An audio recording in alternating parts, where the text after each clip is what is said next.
देखिए, एक छोटे से एक प्रशासनिक फेरबदल को मेरे को नहीं लगता है कि इतना उनको विरोध के लिए इतना विरोध करना चाहिए था। एक छोटा सा प्रशासनिक फेरबदल था।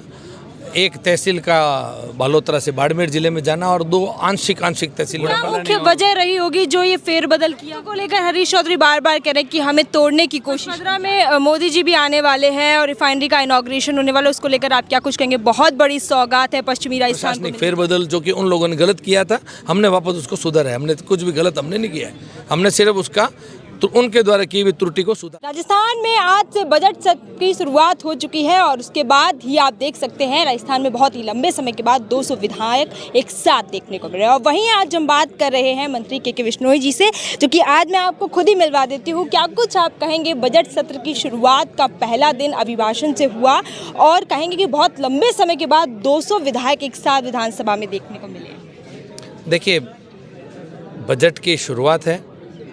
नरेंद्र मोदी जी का विकास की यात्रा का ये सफ़र है। हमारे राज्यपाल महोदय ने बहुत ही विस्तार पूर्वक सारे बिंदुओं के सर्वांगीण विकास की चर्चा करी।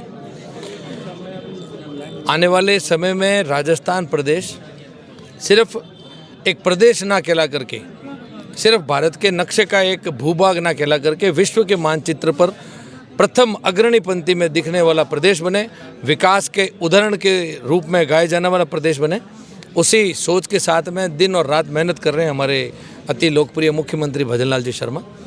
मोदी जी से मार्गदर्शन लेकर के विकसित भारत का संकल्प लेते हुए विकसित राजस्थान के लिए रात और दिन मेहनत कर रहे हैं। मात्र 25 महीने की इस अल्पकालीन भारतीय जनता पार्टी की प्रदेश की सरकार और दो पूर्व में शानदार जानदार बजट, 4,90,000 करोड़ का प्रथम और 5,37,000 करोड़ का द्वितीय बजट, और इसके बीच में सरकार का एक वर्ष संपूर्ण होते ही पहली बार देश आज़ादी के बाद में ऐतिहासिक और बहुत ही साहसिक राइजिंग राजस्थान का युवाओं का भविष्य को ध्यान में रखते हुए साहसिक कदम, सिर्फ साहसिक कदम में नहीं, आज तक का ऐतिहासिक आंकड़ा 35 लाख करोड़ के एमओयू और 8 लाख करोड़ के एमओयू जमीन पर आज प्रदेश के विकास के लिए जमीन पर उतर चुके हैं। एक कालखंड रहा जब हमारे प्रदेश के युवाओं को अपने भविष्य के निर्माण के लिए अपने प्रदेश को छोड़ करके दूर अन्य प्रदेशों के अंदर शरण लेनी पड़ती थी, वहाँ पर अपने रोजगार के लिए, स्वरोजगार के लिए कठिन मेहनत करनी पड़ी। लेकिन अब वो समय जा चुका है। अब कर्म भूमि से मातृभूमि की तरफ हमारे युवाओं को कहीं पर भी अपना प्रदेश छोड़ करके नहीं जाना पड़ेगा। और जो प्रवासी बंधु बाहर जा चुके हैं उनको भी हम तो आमंत्रित करके फिर से राजस्थान प्रदेश में एक व्यवसाय जरूर यहाँ पर भी अपना खोले, चाहे वो किसान का हो, चाहे वो युवाओं का हो, चाहे वो महिलाओं का हो, चाहे वो गरीब व्यक्ति का हो। सबको, गरीब को, सबको एक केंद्र बिंदु समझ करके हमारा बजट आए। और चाहे वो केंद्र सरकार का हो, चाहे हमारे प्रदेश की सरकार का, आने वाला 1 तारीख का केंद्र सरकार का बजट इस बार अलग खुशियों की लहर हमारे हिंदुस्तान के वासियों को देने वाला है। मोदी जी का नेतृत्व में देश वाकई इस अल्पकालीन 11 वर्ष के समय के अंदर जितनी तेज़ गति से अपना विकास हुआ है। अभी कुछ दिनों पूर्व भी हमारे देश के आदरणीय गृह मंत्री अमित शाह जी ने स्वयं ने जोधपुर की धरती से हमारा देश चौथे पावनदान से तीसरे पावनदान की तरफ अगले साल आ जाएगा। जापान अपने से पीछे जा चुका है, जर्मनी जैसा देश हमसे पीछे जाने के लिए एक साल की दूरी पर है। कुल मिला के बहुत कुछ दिया है डबल इंजन की सरकार ने। लेकिन हालिया में जो जिला पुनर्गठन वाला फैसला था उसको लेकर जनता कहीं खुश है तो कहीं नाराज़ भी है। उसको लेकर आप क्या कहेंगे? कांग्रेस का बहुत बड़ा प्रदर्शन हुआ, पूरी कांग्रेस कहीं ना कहीं एकजुट नज़र आई, इसलिए क्योंकि जिला पुनर्गठन का जो फैसला था उसको बदलवाना चाहते थे। देखिए, एक छोटे से एक प्रशासनिक फेरबदल को मेरे को नहीं लगता है कि इतना उनको विरोध के लिए इतना विरोध करना चाहिए था। एक छोटा सा प्रशासनिक फेरबदल था।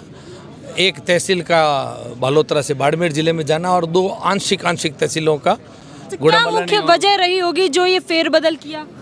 देखिए, ये फेरबदल नहीं किया गया, ये आंशिक संशोधन जो कि पूर्ववर्ती सरकार के समय में एक तो बिना तैयारी के, बिना प्लानिंग के जो खूब सारे जिले बना दिए थे, वो भी आर्थिक उनके पास प्लानिंग नहीं थी, दूरदर्शिता नहीं थी, तो वो भी हमने कैबिनेट की पहली मीटिंग में सरकार के बनते ही जो मंत्रिपरिषद की बैठक के अंदर भी उन जिलों के ऊपर भी पुनर्विचार और पूरा परीक्षण निरीक्षण करा करके हमने वो जिले भी ख़त्म किए।